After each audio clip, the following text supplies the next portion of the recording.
Oh, welcome, guys, to another stream, and we brought forward.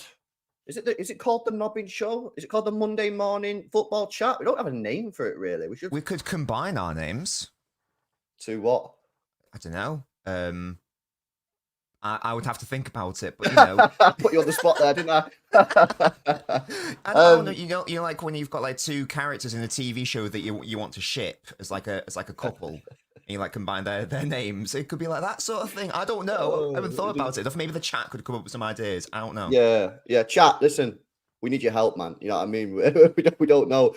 But yeah, welcome in. It's a big show because there's lots to talk about. Arsenal's unbeaten record is over, although some of them are still claiming that they're unbeaten because of what happened.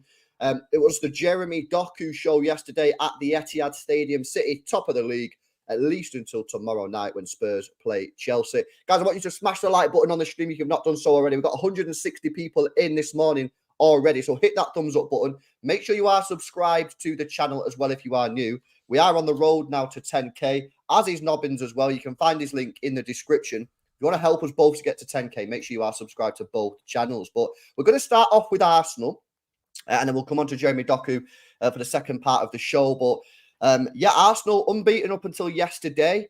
I've said that I don't think they've played particularly well all season. I think there's a handful of games where they've played well. In most of the games that they've played well, the opposition has wanted to play football against them. If you look at the Bournemouth game, for example, if you look at the PSV game, for example, I give them credit. They played well against City, but I think that was more just a clash of titans going head to head rather than they actually went out and played very, very well. And yesterday, again, didn't play particularly well, didn't create a lot of chances. What was your assessment, first of all, on yesterday's game and maybe a wider sort of view of Arsenal so far this season, bro? Yeah, I think like we've agreed on this multiple times throughout the season so far that the Arsenal that we've seen at the start of this season isn't really on the same level as the Arsenal that we saw at the start of last season. Certainly from a creative standpoint, there has been a significant drop off in terms of like the chances that they're creating, in terms of the goals they're scoring, the way they overwhelm and overpower their opponents. The defensive side of the game is still there. That's not in dispute, and they've probably got a little bit stronger defensively. But I feel like maybe Arsenal and Arteta have tried to change too much too quickly. I think that, you know, getting rid of Xhaka, for example, trying to introduce Havertz into like this sort of midfield role, trying to get Declan Rice as an 8. It's sort of, they've lost the balance in midfield that they had last season. And I don't, and that for me is probably the reason why we're seeing, in my opinion, this drop off. They're getting the results, and that's absolutely fine. But over the course of a season, it's not good enough to play, not poorly, but, you know, play subpar and get the result. That's fine in like a title run-in. But over the course of a season, what you need, especially at the start of, you know, at the start and midpoint of the season, is the performances matching up with the results. So that's my sort of thoughts on the whole Arsenal situation, and similar thing with Newcastle yesterday. Yeah, no, I agree. I think for me, I'm in the same position of are the results that, first of all, congratulations on getting the results that you've been getting this season. Like, at the end of the day, any team that wins a match, you know what I mean, you can caveat it as much as you want, but ultimately the aim of the game is to win, and they have been doing that for the large part. The question that I ask myself is, and that you guys in the chat can ask yourself, and you can all come to a different opinion, that's fine, is, was the way that Arsenal have been playing this season, is it sustainable to keep getting wins? And my answer to that question was no. I did not feel that the way that Arsenal have been playing this season was sustainable. Listen, there's a really good video on YouTube from Tifo IRL about Arsenal and the way that they've changed. And they're talking about the fact that Arsenal are they're more difficult to beat, which I would 100% agree with. But at the same time, they're not scoring enough goals. They're not creating chances. You know, if we go back to the City game, for example, in the league, which we lost 1-0, you know, I remember going on a stream the day after, and Arsenal fans were telling me they were better because they got into better areas. I said, who cares? You know what I mean? At the end of the day, what matters is chance creation and putting the ball in the back of the net. And Arsenal don't look like they're doing that. I think the Arteta thing, no one's speaking about that enough. Not Arteta, sorry, Xhaka. I know it hungover, man, so allow it. The Granit Xhaka thing, I would 100% agree with. I don't think enough people are giving Granit Xhaka the respect that he deserved last year, because he was a massive part of their season last year, and actually one of their best players. He added goals to his game. He was getting inside the penalty area, and with Rice, I feel that they don't really know. I think Rice is playing well this season for Arsenal, but I don't really know. I feel that they don't know what they want mainly from Rice. Is it goals? Is it assists? Is it more defensive work? Is it a bit of both? And the problem is with Xhaka last year, he was getting goals and assists, and Rice is not going to get the same number of goals and assists as Xhaka did last year. They've got this issue with Thomas Partey. Whatever's going on there, whether you believe there's an injury or something else is going on, that's obviously up to you to decide. But they're playing Jorginho as a CDM. Jorginho should not be playing as a CDM week in, week out for a team that's going for the title charge. I'm sorry. But then if you put Declan Rice as a number 6, you're then forced to play Kai Havertz next to Odegaard. And Kai Havertz, listen, I was actually willing to give him a bit of a chance this season. You know what I mean? When they signed him, I was like, this is a terrible signing, don't get me wrong. But I'm going to judge, and I kept on saying that all season, it was a terrible signing, but I'll judge his performances this season based on his performances. And up until the West Ham game, I've sort of just been like, yeah, he's not been very good, but he's not been very bad. The West Ham game in the middle of the week, I don't know if you watched it, he was absolutely awful. Like legit shit. Yesterday, I actually think he was lucky to get away without a red card, because that tackle that he threw in, it was reckless. And it was off the ground, reckless.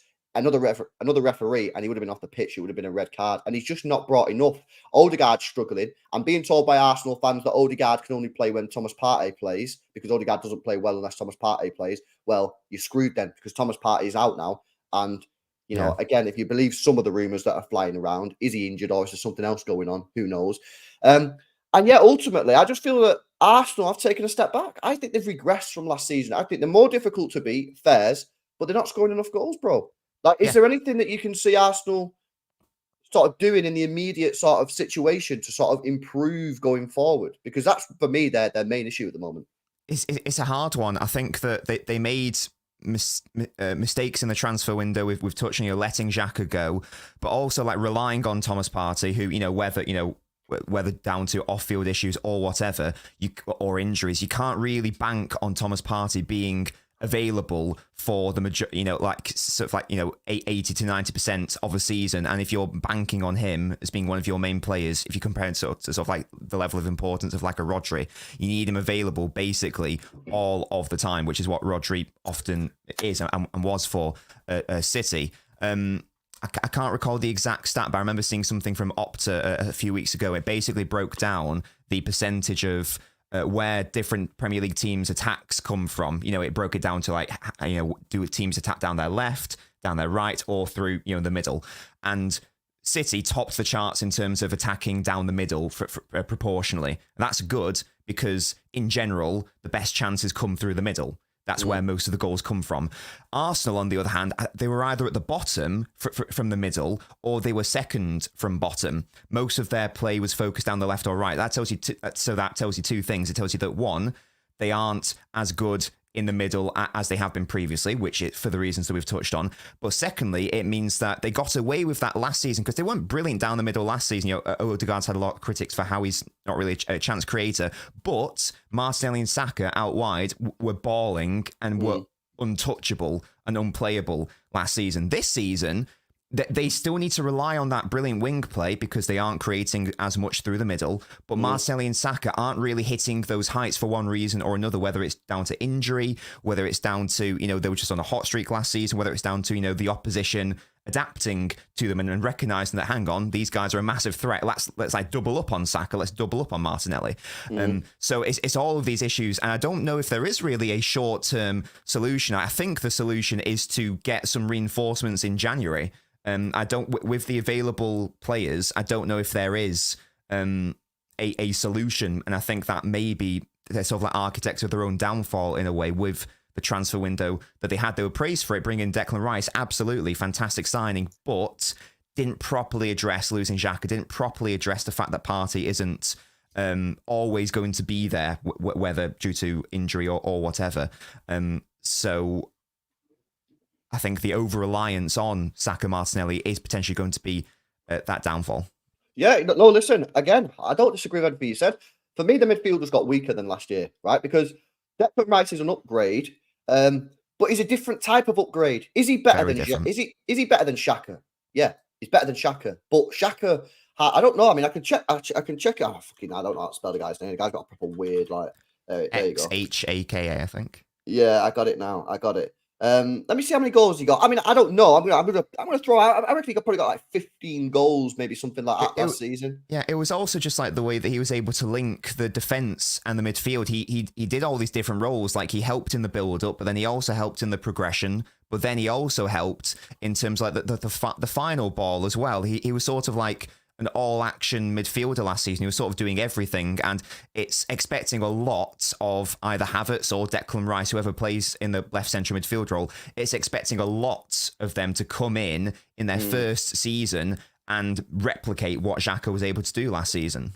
Yeah, I mean, if you look at the stats on screen, but he got 14 GNA combined in the Premier League. I mean, that is really, really good. Do not sleep on that. Like I said, I'm convinced Granit Xhaka is disrespected by Arsenal fans and just the wider football fan community, because last season he had a fantastic season. 14 goals and assists for Granit Xhaka last year. That is massively impressive, and it's helping out getting the wins. And obviously, you know, Declan Rice is not going to get 14 GNA this year, in my opinion. You know what I mean? I don't think he's playing in a role that maybe can do that. And then and then of course, what you're getting then is you're also getting a dip from Odegaard, right? Now I'm not going to go overboard and say he's fell off, right? But even the most diehard Arsenal fan can accept that Odegaard this year isn't performing at the same level as he was last year. Then what you've got is the Saka thing on the right-hand side. That is a making of Arsenal's own problem. They have caused that issue by not signing a right winger in the summer to give him protection. I remember going on streams, Nobbins, with Arsenal fans in the summer, and people in the chat can confirm that this is not BS. I was saying this. I said to Arsenal fans, you need to sign a right winger to give cover for Saka. And pretty much 99% of Arsenal fans on streams or in a chat said, no, we don't. You're chatting arse. And I said, you do, because you're playing him too much. You're playing him every single game. And at the time, I was getting this, back because he never gets injured. He's mint. I said, bro, have you never watched football before? Players can't play every 3 days for 5-6 years. And that, by the way, we got that problem with Rodri, which we need to sort out. So you need to get a right winger. And nearly all of them said, no, we don't. We're fine. I said, right, well, on your, I'd be it. And now he's getting injured. We're being told that Saka's playing when he's injured. Martinelli's a fantastic player. I think he's absolutely mega. But you're going to have the same problem as him. He's dipping out in and out of form. I'm being told by Arsenal fans that he plays better with Jesus. But then Jesus is getting injuries. So then what? Is again, why am I hearing from Arsenal fans that Odegaard can only play with Thomas Partey? Why am I being told that Martinelli can only play with Jesus? What you want about? This isn't a thing. No, that is BS, mate. You know what I mean? Like, I'm not buying into this stuff where, well, okay, if that's the case, then don't play Odegaard and don't play Martinelli. Play Trossard and play Smith Rowe, if that's what you're telling me. Because what you're telling me is 2 players out of 11 on the football pitch can't play well unless they play with certain other players. Do you know what I mean? So I said this in the summer, I completely agree with you. For me, this is on Arteta, in my opinion, bro, because he was the one that signed Havertz for 65 million. Nobody else. I do not believe for 1 minute that someone in that football club went to Arteta and said, you know who we should sign, bro? Havertz. No, that was an Arteta signing. And he's got that massively wrong. He's been rubbish this season. He could have been sent off yesterday. Imagine what they could buy Maddison, bro. And I'd change. They bought David Raya, which I think was a terrible decision. Why? Because he's completely unsettled that goalkeeping situation. And for me, the only way, listen, Ramsdale, I think Ramsdale's a good goalkeeper. I think he's a good goalkeeper. I don't think he's a goalkeeper that needed at that time to be replaced. But if you do replace him, Nobbins, you've got to go and get a goalkeeper who's clear. Yeah, who's a tier above. Yeah, so then there's no dispute, because what you've got now, again, you've got Arsenal fans, some Arsenal fans saying Ramsdale should be the goalkeeper. You've got some Arsenal fans saying Raya should be the goalkeeper. So you've got a split fan base on the goalkeeper because of the manager, and he's not got a goalkeeper, in my opinion, just my opinion, that is clear of Ramsdale. Is he better than Ramsdale? Maybe in certain things. Kicking the ball, he probably is. But again, did he need to do that? I know it's only a loan, but I'm pretty sure they got like an obligation to buy for like 25 million. Imagine what they could have spent that money on. Do you know what I mean? They could have got Maddison at change. Yeah, it's the goalkeeping one. I was so confused when that link happened, because even though I rate Raya, I personally think that he's slightly better than Ramsdale. But the fact that you can even have the argument of, well, no, I think Ramsdale better, tells you that there is no, one is not clear. Whether you think one is better than the other, one is clearly not clear of the other. And in goalkeeping, you know, a goalkeeping paradigm, you really want a clear and distinguished number one and number two, so everyone knows what is going on. You play in the cups, you play in the league, or whatever. It doesn't make sense to me, and it's not a big enough of an upgrade to even bother doing. To be honest, I don't really get it. It's not like, you know, going from Bravo to Edison or going from Karius to Allison. And I personally don't think you win the league title with either of those keepers. But when was the last time a Premier League team won the league with two, you might even say two first choice keepers? I don't know if it's ever happened. It certainly never happened in the modern game. It just seems to be a really weird decision. And that coupled with the weird Havertz decision and the weird areas he's being played in. He's clearly not a midfielder, but that experiment seems to have not died. He keeps playing him there, not getting a proper replacement for Xhaka, not getting a proper replacement for Partey. Someone in the chat made a good point. They said something like Xhaka is sort of like to Arsenal what Gundogan was to us last season, which I agree to an extent. And whilst I think that we were wrong to let Gundogan go, we at least had Rodri, we at least brought in Kovacic and Nunez. We at least had Alvarez and Foden who can play in midfield. We at least had Bernardo Silva who can play in that position as well. So even though I think that was a mistake, we at least still had some cover in that area, whereas Arsenal have done that and they haven't properly addressed that issue. Yeah. No, I agree. This is, for me, listen, can Arsenal still win the league? Of course they can. You know, of course they can still win the league. But if they don't, I would probably say, obviously, it's hypothetical because I don't know what's going to happen, but I would probably say I can envision myself at the end of May saying the reason Arsenal didn't win the league was because of their transfer activity in the summer, and that is Arteta. So are you blaming Arteta? Yeah, I mean, like I say, the fact he spent 65 million on Havertz, he could have got a midfield, he could have got James Maddison, for 45 million, and had 20 million to go and get another player. Do you know what I mean? And he could have gone and got a right winger. He could have got a striker. When you say LB, you can't get a decent winger for 20 million. They got Trossard for what? 25. You know what I mean? You don't need to. And remember, this is a backup winger because Saka's the main Donny. You know, you just need to get someone to take the pressure off Saka. Do you know what I mean? Obviously, the Timber signing was a good signing. That's unlucky. You know what I mean? What can you do? That's unfortunate. I think that was good business. But I just don't think they've acted correctly in the transfer window. I'm going to go through a couple of super chats and then we're going to get onto the Newcastle goal. And I'm interested to see what you guys think in the chat on this one. So fire your comments in on the Newcastle goal. Should it have been a goal? Should it not been a goal? I can see, is it Craig Lee? I think he's in the chat as well there. I think he's a Geordie. Yeah, I'm pretty sure he is because he's got a Tonali thing. So let me know. Do you think that was a valid goal for Newcastle yesterday? LB1998, my brother, says Haaland just a knock, precaution. I've not seen any quotes. Have you seen any quotes from Pep on this, bro? I've not, no. No, I don't think it's anything serious. I don't think it was a muscle injury, which I got my fingers crossed for. Wouldn't surprise me if he didn't start against Young Boys in the week, because I think Alvarez can cover that on his own as a striker. I don't think we necessarily need to rush him for that, Haaland, and we've got some big games coming up in the league. So absolutely. If I had to guess, I would say no Haaland for Tuesday. Is it? Yes. No Haaland for Tuesday, but I think he'll be back for next week. But I've not heard anything, bro, so I don't know. And if you guys know anything about it, fire it in the chat. Big up to Stallion with the super chat, says, yes, lads. LB, remember a couple of weeks ago, I asked you what are the expected numbers for Doku this season. You said 10 goals and assists is reasonable. He's now got 3 goals and 6 assists in all comps. Did I say 10 goals and 10 assists, Stallion? Or did I say 10 goals combined? I think it would have been 10-10. Surely I didn't say 10 combined. That's a bit low. But I mean, he's absolutely slamming it in Doku. Listen, I knew from minute one when we did the Stade Rennes watch along. Yeah, you guys were in the chat. We did the watch along of Stade Rennes versus FC Metz. I knew that day that City were buying a baller because sometimes, Nobby, you just watch a player and you go, they're fucking class. And I remember watching Leroy Sané play for FC Schalke against Manchester City in the academy when we played him in the youth league, right? And he wasn't even playing for. And I knew that day. I didn't even know anything. He was coming at City that day. I just seen him on the pitch and I thought, he's class. Another player, Jadon Sancho. Another one, Foden. Another one, Rashford. I know, Sancho and Rashford are having their issues, but they're fundamentally decent players. You just know when you watch a player, You know, you see him for the first time. Sometimes you just know whether or not they're going to ball out. And Doku, I was speaking to my dad about this morning. The problem is with defenders is you just don't know what he's going to do.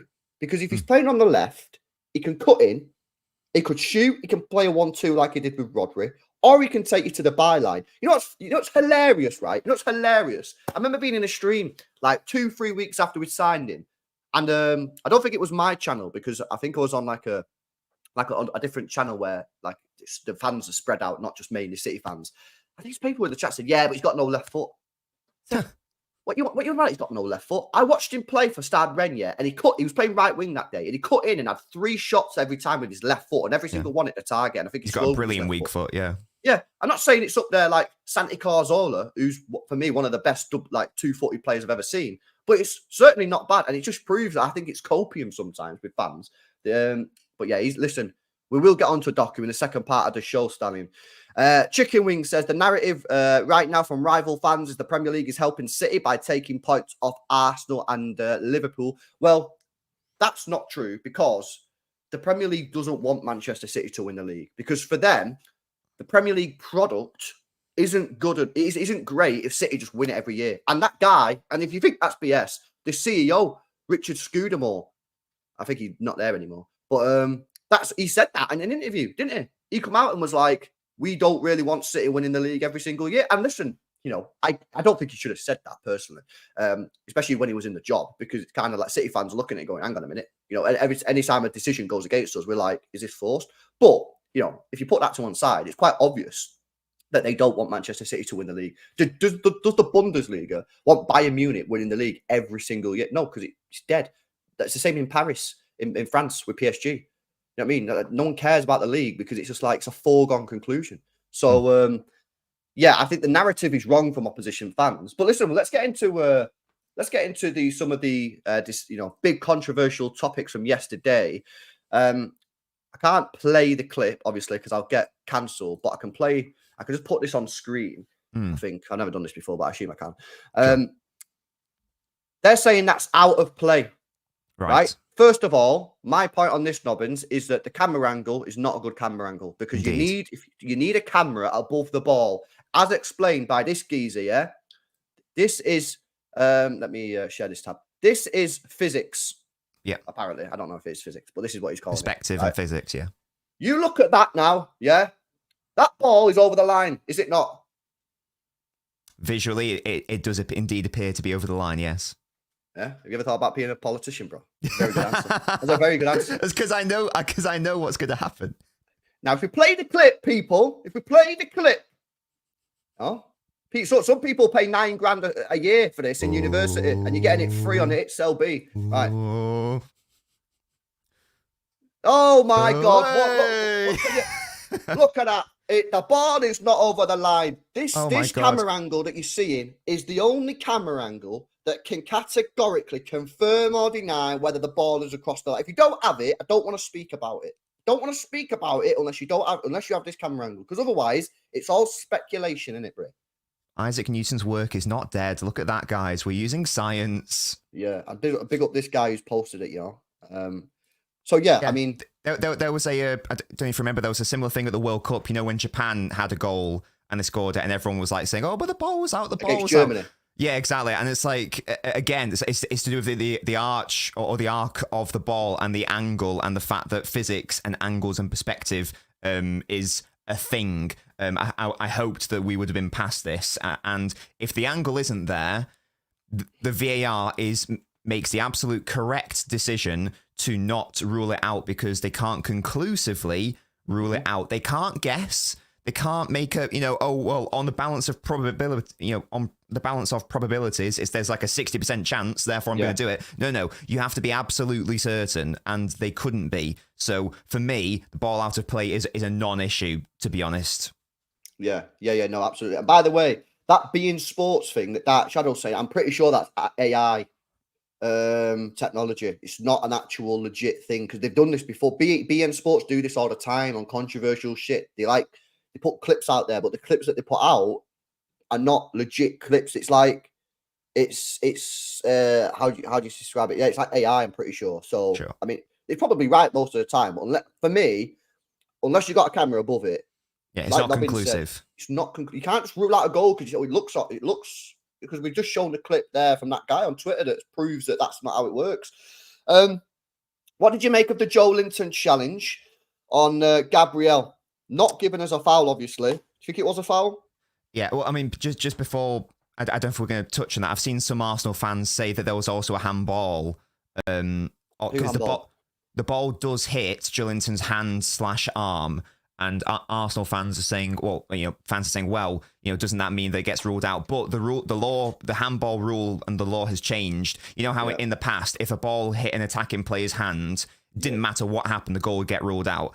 That law Mahrez a few years ago in the Champions League against Club Brugge. Yeah, that sort of thing. Yeah, that doesn't exist anymore. So long as it's not intentional, and so long as the player who does that act doesn't actually score the goal. So Joelinton doesn't do it intentionally, nor does he score the goal. So that's an irrelevant point, just in case anyone wants to, because I've seen some Arsenal fans bring that up as well. Yeah, that's not relevant. The foul, or the non-foul, for me, I don't know. I don't think it is a foul, personally. For me, this isn't the decision that I think has the most relevance. The angle that I'm seeing on Twitter all the time is a really weird one, which doesn't even show the fact that Gabriel himself leans down into the ball. So from that angle, it looks like Joelinton's pushing him down to force him to be there, but it's actually Gabriel who initiates the point of him bending down like that, if you actually look at the whole angle. So I'm quite comfortable with saying that isn't a foul, and the fact that the commentators were all in agreement, and then the pundits after on Sky were also all in agreement that it wasn't a foul. The only people who I've seen say it definitely is a foul are Arsenal fans. Now, that's not to say that they're wrong, but subjective. Yeah, I again, if it is a foul, if it isn't, if you want to argue it is, that's fine. But it's clear that it's not enough to overrule the goal. Again, the fact that we're having this argument, the fact that clearly there is a point of contention here, VAR cannot therefore absolutely overrule it. And as I say, in any event, I personally don't think it's a foul. He puts his hand on the back, sure, but Gabriel is at the same time, though. Yeah, and Gabriel is the one who pushes himself to the floor. So who bends down. Sorry, just before we move on to the next one, Craig Lee makes a really good point here, play to the whistle. If I was an Arsenal fan, I would be fuming with the way that the Arsenal defenders reacted when they thought the ball went over the line. Nearly all of them turned around to the linesman, put their hand up in the air, saying, well, that's out of play. It's that split second lack of concentration. If you just stayed switched on, then maybe you stop that cross coming in. Maybe Gabriel actually defends that ball. Maybe it doesn't come to Joelinton and then Gordon. So that for me, if I was an Arsenal fan, that would be the thing I'd be most angry about. The fact that my defenders just switched off. If it's out of play, the linesman will say it's out of play. Don't worry about it. You putting your hand on will do shit all to impact that decision. So I agree. Who's the number 4 for Arsenal, bro? Do you know? Is it Ben White? I think that's Ben White, yeah. Because you're absolutely right. He should sprint to whoever. Is it Callum Willock? Is it who keeps the ball in? Willock, I think. Willock. He should sprint to Willock to stop the cross coming in, because he doesn't. And then the cross comes in. It's his, and you're absolutely right. You know what I mean? Arsenal fans. This is why I always go sick at this, by the way. Why do players get in the referee's ear for stuff that they know will be reviewed on the VAR situation? So, like you just said, for the ball going out of play, instead of standing there, let me have a look how many players put their hand up and turn around. I think it's like at least 3. It might even be 4. 1, it's ridiculous. 2, 3, 4, 5 Arsenal players inside the penalty area. Two of them, the 2 centre halves, turn around from the ball. The ball's over there. They turn around that way and look at the assistant linesman again. So, like you say, not concentrating. Ben White doesn't close down Willock, who's got the ball. He could stop that cross. He could stop the cross. He doesn't. He stands in the penalty area. And then, obviously, it's good movement from Anthony Gordon in the middle. But, yeah, listen, for my side, I'm not going to repeat everything that you just said. But on the goal, does the ball go out of play? We don't know, because we don't have the camera angle, right? So, as Nobbins says, you can't rule it out for the ball going out of play because you think based on what you see. You have to have concrete evidence of has that ball got out of play. We don't have concrete evidence. Therefore, you can't give that. Is it a foul? For me, I think it's soft. If the referee gives a foul in real time, I don't think you can overturn the decision, and I wouldn't have awarded the goal. But because he's not given the foul, I don't think there's enough there to overturn. Because remember, it's clear and obvious. So, like I say, for me, if he would have given the foul, I wouldn't have overturned it and then give the goal, because I think that it maybe is. You know what I mean? It's not clear and obvious. So this is the problem with VAR that I always go on about, is decisions like this are subjective. People say, oh, VAR is terrible for that goal. No, it's not. It's done its purpose. VAR has done exactly what it's needed to do. VAR have checked it. They've gone, was that a clear and obvious foul from, was it Joe Linton? And they've gone, no, it wasn't a clear and obvious foul. That's correct. Even Arsenal fans who think it was a foul, was it clear and obvious? No, because there are other stuff. Gabriel's leaning forward. So I think the decision, the VAR check was correct. Whether you think it's a foul, as Chicken Wing says, he thinks it's a foul, no problem. But was it a clear and obvious error from the referee? No, it wasn't. Was it a clear and obvious error? As Craig Bytime says here, the foul is subjective, 50-50. If it was given, it wouldn't be overturned. If it wasn't given, it still can't be overruled. I'm completely 100% with Craig. If the foul was given, I wouldn't have given the goal, because potentially you could argue it's a foul. But it wasn't, so you can't overturn it. You know, this is what people don't understand about VAR. At the end of the day, it's done its job correct there, 100%. Have Newcastle maybe got a little bit lucky? Maybe, because there's people out there saying a foul. I understand why. But if it would have gone the other way, I would have said Arsenal got lucky. So it swings and roundabouts, really. Andrew says Raya is nowhere as well, so far out of position. Let me have a look at that, actually, because I've not actually seen what Raya does. He is. It's another bit, like sort of like how he was just totally out of position for the Chelsea goal against Mudryk. Is really suspect positioning by Raya again. What is he doing, bro? What is he doing there? He's just in no man's land. That is shocking from Raya. Yeah, again, for me, Arsenal fans, I would say this. Have you moaned about the foul? Because I understand it. And if it was me, I'd probably be moaning about it as well. But ultimately, why are all your players switching off when the guy kept the ball in? Why are two of your centre-halves turning around from the football, looking at the assistant referee? Why is Ben White not sprinting to close down the cross? And what is David Raya doing? You know, you can always look at the referees, but you can also take a look at your own team sometimes. But yeah, listen, that's enough on the Arsenal situation. Congratulations to Newcastle.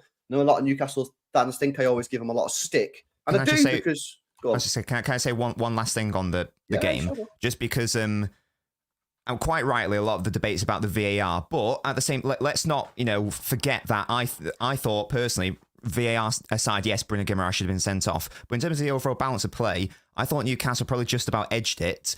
Arsenal had like one shot on target. They didn't create a single big chance. Newcastle didn't have Tonali. They didn't have Isak. They didn't have Botman. And yet Arsenal couldn't actually score a goal against them. Nick Pope was forced into one save. I know that Arsenal didn't have Ødegaard, they didn't have Partey, whatever, but as I say, they are a better side than Newcastle, and Newcastle, as I say, did not have Tonali, and they did not have Botman, and they did not have Isak, their best forward player, arguably their best defender. Even at half-time, Dan Burn had to go off, Trippier, a right-back, had to go to left-back, and they had to bring on Livramento, who is a very good player, but still a very, a child, to play at right-back, and he absolutely clamped Martinelli. So there were plenty of moments for Arsenal to even if they were wronged by the VAR, there were plenty of opportunities for Arsenal to do something and actually, impact the game positively for them, but they weren't able to. So I think that if I was an Arsenal fan, I'd be looking more at my own team's performance, the inability to create anything against Newcastle, rather than try to purely blame the referee, because at the end of the day, they didn't score a goal. No, and if you want to talk about Bruno being sent off, no problem. I'll throw the Havertz tackle at you. You know what I mean? I think that's a reckless tackle. I think he's lucky to stay on the pitch. He's in the air, and I've seen them given as red cards before. So it's all right saying Bruno could have been sent off. We've been absolutely robbed, but there's always two sides to a story. And massive credit to Newcastle. Newcastle needed to win that game yesterday, because if they didn't, if they would have lost, Liverpool are going to beat Luton, let's be real, and Villa will probably win their game. They would have been 9 points behind fourth. 9. That ain't great for a team that wants to be in the top 4. There was real pressure on Newcastle to turn up yesterday, and they turned up and got the job done. Were they fortunate with the goal? Possibly. But the fact is, they didn't crumble under pressure, because Newcastle were under pressure there. So, congratulations to Newcastle. Problems for Arsenal, in my opinion, that they need to rectify, and they can't just keep blaming the referee. Right, Right, okay, let's turn our attention then to the City game yesterday, guys. Absolutely demolished Bournemouth. Fantastic result. I went 5-0. I got the goal difference right, I suppose. Yeah. I said before the game, I always moan about goal difference, Nobbins, bro. It winds people up. But I fundamentally think that these are the months that the goal difference is won or lost come the end of the season, not the because remember the Liverpool when we was tight when they had under Brendan and they went to Palace and they were 3-0 up and they And they tried to get a fourth and a fifth, because they needed to. Football does not work like that. You can't go out on a match in match day 35 and go, not only do we need to win today, lads, we need to score 7. That doesn't work. So goal difference. I always got about goal difference because ultimately there will come a time where goal difference decides the league, and you don't want to be the team that loses the league on goal difference. So yesterday, I was saying before the game, I wanted to do good on goal difference because all the best respect in the world to Bournemouth. They ain't a great side, and they're not typically a team that comes to the Etihad and just sits on the edge of the penalty area. We got +5 on the goal difference. So Arsenal, we played the same games. We're +6 on Arsenal already. We're +7 on Spurs, who play tomorrow, and we're +6 on Liverpool, who play later on. So that's really good news for the goal difference. Jeremy Doku, let's focus on him. I know a lot of people in the chat want to speak about Jeremy Doku. How good is this guy, bro? And so what should we as City fans expect from Jeremy Doku this season? Because he's still young. He's not actually played that many minutes of football senior level. If you check his Stad Ren numbers, he's played like 5,000 minutes, which is a season and a half, really. What do we expect from him this year? What type of games do we think he'll play more than Grealish? And a little bit further to expand wider, sort of what could he do in coming years? Yeah, it's a very good big question. He was obviously brilliant yesterday. That is as perfect as you can get, really, in terms of like his performance. Didn't really do anything wrong. I think that what I'd like to see, maybe, because on the last show I said that in the future he could be, like sort of like top 3 wingers in the world. I think that's a sort of standard he can reach. In terms of like what he might have to do to add to his game, because he's already got the dribbling locked in. Like, he's statistically the best dribbler in Europe. That's not an issue. It doesn't matter if he's on the left. It doesn't matter in terms of like his first assist or his first goal that happened on the left.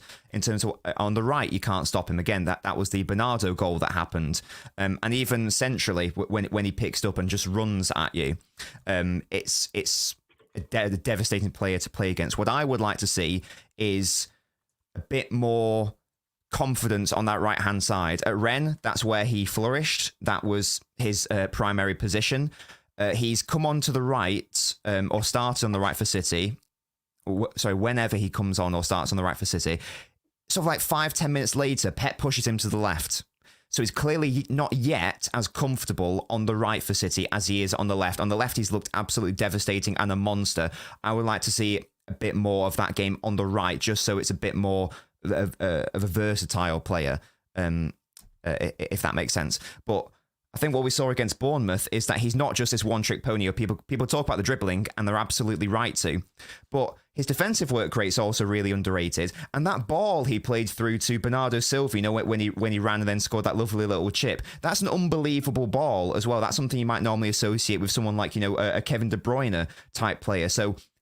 And I didn't really see much of that at Rennes. So the fact that he's now adding this to his arsenal so early into his Man City career is fantastic. I thought it was going to take half a season for him to get up to speed with City, but it just hasn't happened. He's just hit the ground running, and I think that we can expect him. Obviously, still have some reservations because he's a very young player, still very raw. Even though this improvement is fantastic, we still need to temper our expectations a little bit due to his age, due to his inexperience. But the only way is up. That, to be honest, outside of like an injury, it's sort of similar to the Leroy Sané situation in that I think that Sané was on track to be one of the best wingers in the world. Sadly, that ACL injury, he's still a fantastic player, but he's not the same player he was.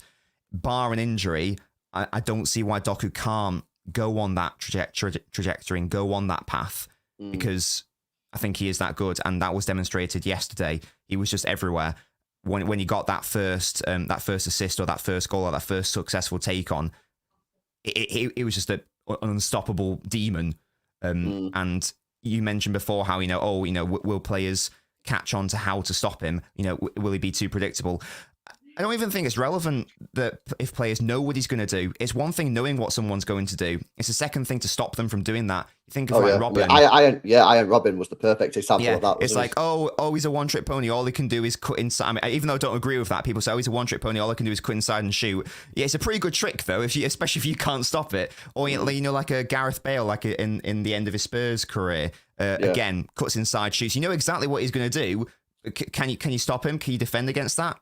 Probably not. So yeah, he's just he's so fun as well, and he's so exciting, and it's brilliant. As I say, I would just like to have what we've seen on the left. I just want to see that a bit more on the right, just so that we have that extra option. Because I think that, especially losing Mahrez, and especially if Bernardo's going to play more central this season, especially if Foden's going to play more central this season.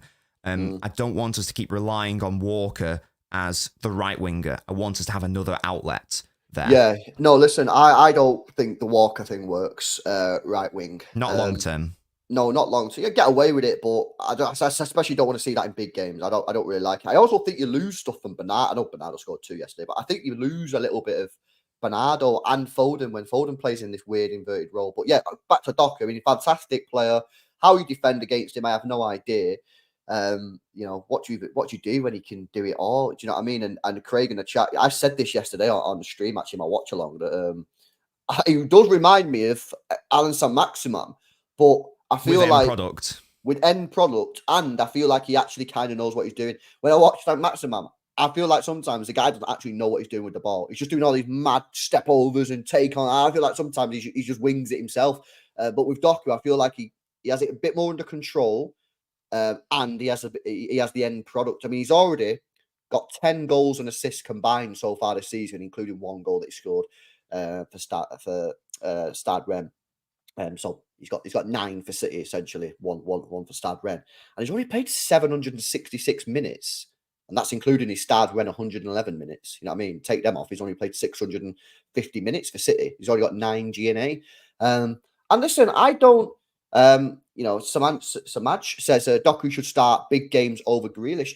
Well, for me at the moment, I'm sort of saying it's still in the bigger games. I still think we're going to be looking at Grealish because I think Pep Guardiola likes what he brings to the side. But one thing that has impressed me with Doku that I didn't think he would have is he knows when to keep the ball and when to take players on. I thought when he would receive the ball, I just thought he's going to take everyone on every single time. And they did do that yesterday, but obviously that's because of the opposition. But we have seen him in other games where he's received the ball and gone, yeah, it's not right to take this player. I'm just going to play it back to Ake or Gavardia or play it inside to Kovacic or whatever. And that's a side of the game that's improving. So if Pep sees that as well and maybe sees it a little bit more, maybe in the bigger games, he'll look at Doku and say, you know what, he can play. I just think it's great that Pep now has options. He has options on that left-hand side with Grealish. If you've got a bit more control, you know what I mean? Maybe in a game where possession might be a bit tighter than normal and you want to be able to keep the ball higher up the pitch, maybe you might go Grealish. If you want a game where you just want pure take-ons and a maximum creativity, like yesterday, for example, you're gonna do Doku. There's 2 things. One, I'm seeing a lot of people saying, don't compare the 2. Don't compare them, man. I think it's good to compare. As long as you're not being a dick about it, you know what I mean? Compare. I'm all game for comparing players. You know what I mean? I'm happy to compare Doku and Grealish. But also know that it's not going to be as black and white as, in this type of game, he'll play in this type of game. I think maybe at the start of his career, like now, yes, that might be true. But as the months go on, you know what I mean? It wouldn't surprise me if you've seen Doku starting at Anfield, for example, where, that's never going to happen at the moment. But maybe in a couple of months, maybe in a year or so, things will change. I just think it's great that we've got the options, bro, because last year, we won the treble. It was fantastic. But one thing that we had with our wingers, that they were all very samey. You know what I mean? Mahrez and Bernardo, similar on the right-hand side. We only had Grealish on the left. So now we've got options. Since we lost Sterling and Sane, we've not had that explosive pace, but we have that back now. And, it's great to see, isn't it? Yeah, definitely. And you touched on it. You need different... If you want to be like an elite team, you need different profiles and you need different skill sets. And you need different attributes. I don't really... it's fine. It's absolutely fine, as you say, to compare, Doku, Grealish. You can have your preference, but lots of people are getting very tribal about it and going, "Oh yeah, and Grealish is shit, and this is why Doku should play," or the other way around. "Oh, Doku, he's too this and that's why Grealish should start." Just appreciate and as I say, compare them. That's absolutely fine. But at the end of the day, they are both playing for your club. We need a big squad. Last season, we had Mahrez and Bernardo at right wing, for example, two players who were good enough to start every game in their own right. But there wasn't this weird discourse around, right, oh, Mahrez is shit, get Bernardo in all the time, or vice versa. You need lots of players if you want to compete properly in, 3-4 competitions, as City regularly do. And it's brilliant to have both available options. Sometimes maybe the game will be better for Doku. Sometimes it'll be better for Grealish. Sometimes they'll play both at the same time. It's not a one-upmanship competition of, whose dick is bigger, Grealish or Doku's, and I hate this, I love this player, therefore I hate this player. You can like both of them, and competition's a good thing as well.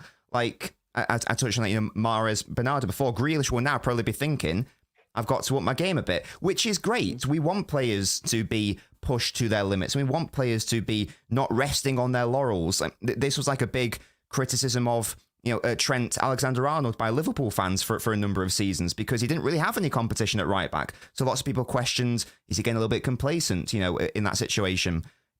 It's brilliant to have both of these players, especially if we can add the right wing Doku string to his bow, which I know he's capable of. I've seen it at Rennes. I watched a lot of Rennes in preparation for my analysis video on Doku and him joining us. That is his game. He can do that. I just need to see it more in a City shirt, and if and when that happens, then it might be like lights out for left backs and right backs, the Premier League alike.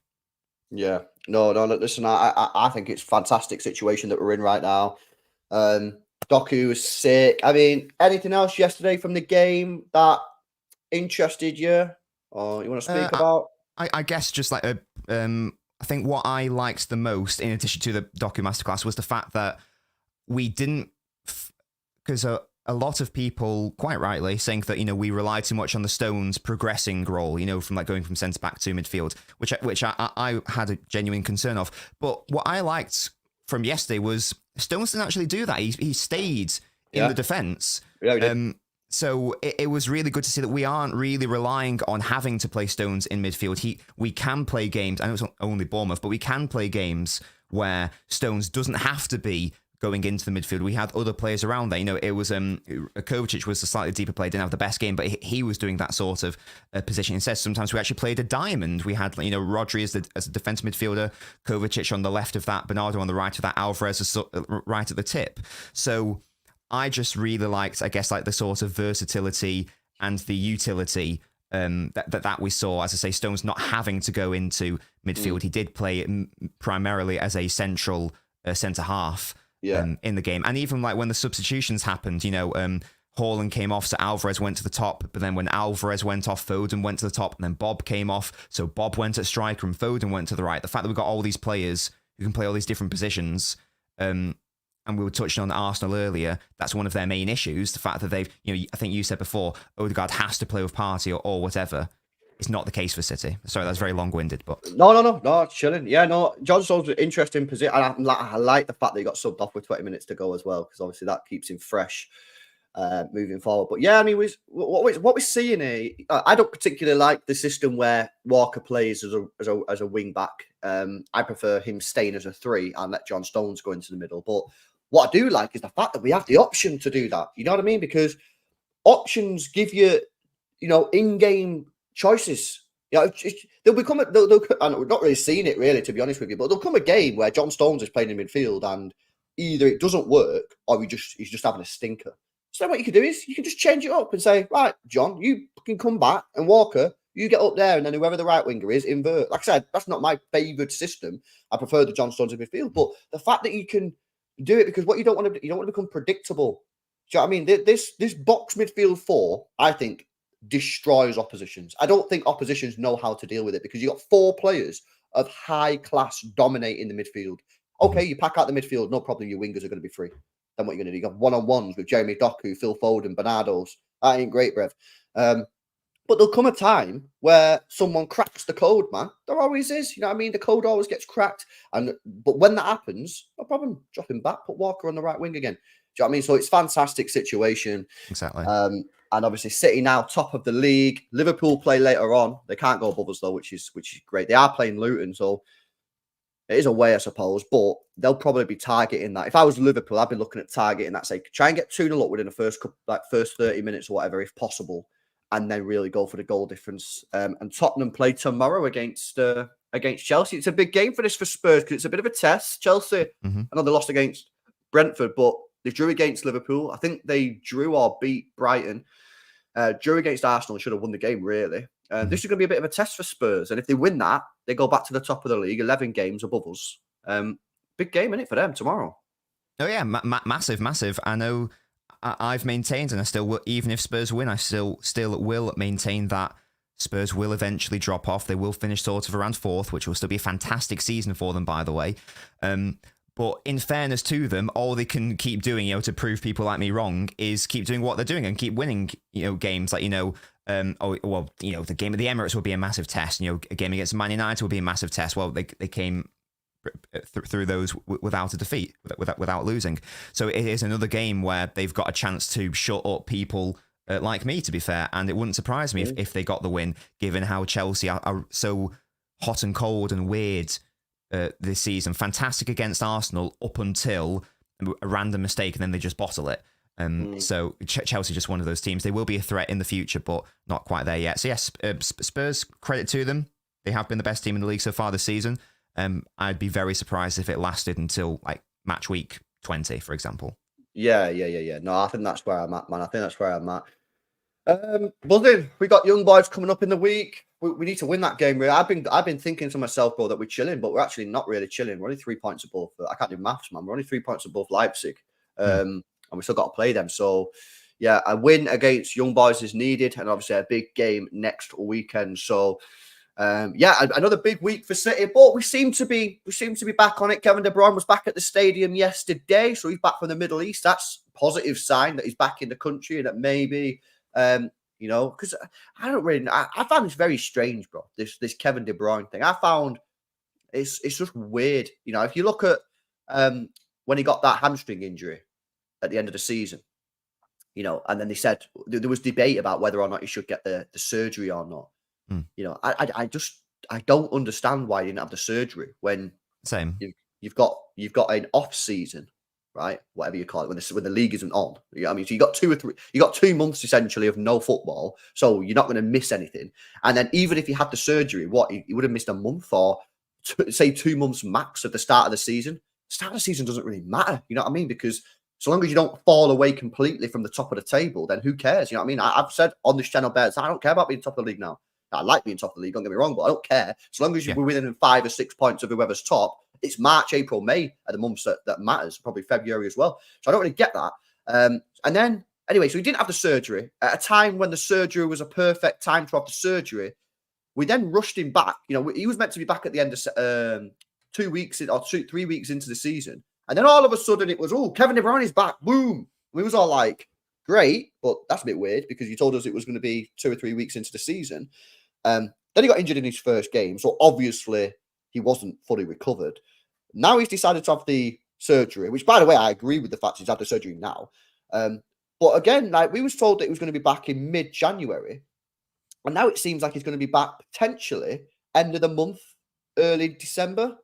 I just feel all very strange. All I'd say is when he's back, I'll put that in quotation marks because they said he was back against Burnley and his hamstring popped after 20 minutes. I would just do the Ruben Diaz thing like we did last year and just say, okay, you're back, but mate, I ain't playing you yet, mate. I'm going to give him 3 weeks of just standard training with the team and then slowly integrate him into the side because I don't want any risks with Kevin. I don't want to bring him back and everyone be like, yeah, Kevin's back in November or December, and then his hamstring goes again because then he's not going to be back until April maybe. I mean, that ain't great. You know what I mean? Because it'll probably take him a couple of weeks to get back into the rhythm of things. So all I'm saying is very weird what's happened, but be very cautious of when you bring him back is all I'd say on that. Yeah, definitely. The only sort of explanation I can think of why he didn't have the surgery is because he did an interview recently about how he's progressing, and he mentioned that it's not common to have this sort of surgery, on the hamstring. So all I can really think of is at the time they were thinking it was maybe more risky to do the surgery because it's not as common. I don't agree with that. I think just get it done, get it sorted, and you're done and dusted. But that's the only explanation I can really think of. And I echo what you say. There is no need to rush him back. We're doing pretty good without him. City have demonstrated before that even though De Bruyne is our best player, we are so good that we don't have to overly rely on Kevin De Bruyne. We have lots of other players in those sorts of areas. I think the best example for me is, the domestic treble season. We didn't have De Bruyne for half of that season, and we still got 98 points against Klopp's Liverpool and won the Premier League and the FA Cup and the League Cup. So no need to rush him back. As long as you're in touching distance in January, February, whenever, delay, stay on the safe. It's always best to err on the side of caution. There is no need to risk him. If it was like a Rodri type player, it's a different story. But we have Foden, we have Alvarez, we have Bernardo Silva, we have Nunez, we have Kovacic, we have all these players who can fill in that. And Doku, we've got players who can fill in that creative void. It's the risk to reward ratio. It's not worth it to bring him back. Do you know what I mean? No, I completely agree. Right, cool. Anything else you want to speak on, bro? Not really. I guess just very briefly that United's win papered over the cracks more than anything else, and they are still shite. And Ten Hag is actually a much worse manager than I gave him credit for. Yeah. Mitchell said Haaland injury. We don't really know what's going on. I think it's a knock. I said earlier in the stream, bro, I don't think he'll play on Tuesday, but I think he'll be back for the weekend. But we don't know fully. Yeah. I don't think we know. Do we? Does anyone know in the chat? Has anyone heard anything about his injury? What's going on? All I'd say is it didn't seem to be a muscle injury. I think he went off limping. Yeah. Yeah. So I think he just took a bit of a knock. 3-0 up at half time. Rest him. I think. Yeah. Is what's happened. The fact that he took Alvarez off on 70 minutes sort of tells me that he's sort of just thinking to himself, yeah, I need Alvarez safe because he's going to play now 90 minutes against young boys in a week. And it is what it is. The Ake goal. It was a great assist by Bob. Yeah, Oscar Bob getting it. Is that his first assist for City? I think so. Yeah. Yeah, I think he's so. Looking good. Ankle knock, yeah. He'll be out, man. He'll be back at the weekend, I would imagine. And even if he's not back at the weekend, he'll be back next week. So, yeah, all chill. Buzzing. Big up to everyone in the chat. Big up to the guys that super chatted. LB1998, Stallion, Chicken Wing, Andrew Riley, and Samaj. Big up. Thank you very much for the super chat donations. Guys, make sure you drop a like on the stream if you've not done so already. I'm thinking about doing a little Lee Gunner reaction video, so stay tuned for that one. I'll be back tonight with a brand new show called The American Dream. It's a couple of American lads from, you guessed it, America. We're going to come on. We've got Joey from the Noisy Pod repping City. We've got Matt from he's Southern Gooner. He's an Arsenal fan. Be interested to see what he's got to say about the Arsenal goal that conceded. And then we've got Jacob, Spurs fan as well. So it'll be about 9-10 o'clock tonight. I'll schedule it in a bit when I speak to the boys. I don't know if they're awake yet. But yeah, brand new show starting every Sunday night. A lot of Americans invading the stream, and we'll be talking football. So yeah, guys, make sure you subscribe to the channel. Try and get us to 10K. We're both on the 10K push. Nobbins' link is in the description. I'm there as well. And yeah, I'll catch you in the next one. See you in a bit.